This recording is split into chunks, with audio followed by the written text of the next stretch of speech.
يقول صوت صفير البلبل هيج قلب الثمل، الماء والزهر معا مع لحظ زهر المقل. المنصور قال طيب سهلة، هاي قصيدة الآن جاي وقول فحل ومتنكر وما أدري وأكمل الأصمعي.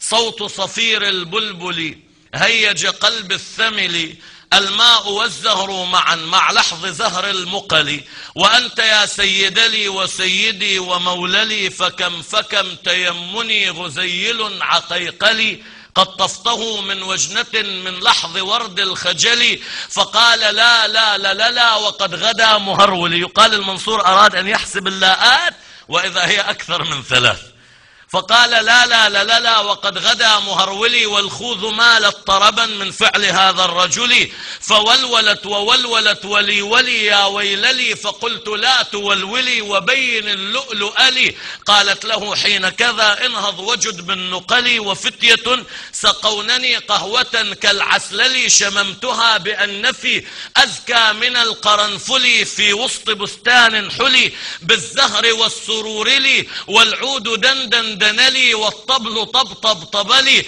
طبطب طبطب طبطب طبطب طبطب طبلي، والرقص والسقف سقسق سقلي، والرقص قطى بائلي، شوى شوى وشاهش على ورق سفرجلي، وغرد القمر يصيح ملل في مللي، ولو تراني راكبا على حمار أهزلي، يمشي على 3 كمشية العرنجل، والناس ترجم جملي بالسوق بالقلقلل، والكل كعكع كعكع خلفه ومن حويللي.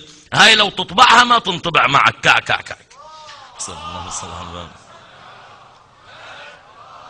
والكل كعكع كعكع خلفي ومن حويللي، لكن مشيت هاربا من خشية العقنقل إلى لقاء ملك معظم مبجل، يأمر لي بخلعة حمراء كالدمدمل، أجر فيها ماشيا مبغددا للذيل، أنا الأديب الألمعي من حي أرض الموصل، نظمت قطعا زخرفت يعجز عنها الأدبل، أقول في مطلعها صوت صفير البلبلي. يقال فضرب المنصور على رأسه، لم يحفظ منها كلمة وما زال مشغول باللاءات هاي، فقال لا لا لا لا, لا. أما هاي كعكع كعكع ما يستطيع أن يصل إليها. يقول فحرك ذهنه لم يحفظ شيء، غضب، نادى أيها العبد تعال اقرأ. قال وحقك يا سيدي ما ضبطت منها كلمة واحدة. غضب، قال أيتها الجارية تعالي. أقبلت، قال اقرأي. قالت لم أسمع بكلماتها من قبل أصلا، غريب. قال نعم لقد فزت علينا أيها الشاعر، هات ما نقشتها عليه لنوزنه ونعطيك وزنه ذهبا. قال نعم أريد 4 من الجنود. قال لما؟ ليحملوا معي. ليش؟ قال لأني ورثت عمود رخام عن أبي فنقشتها عليه.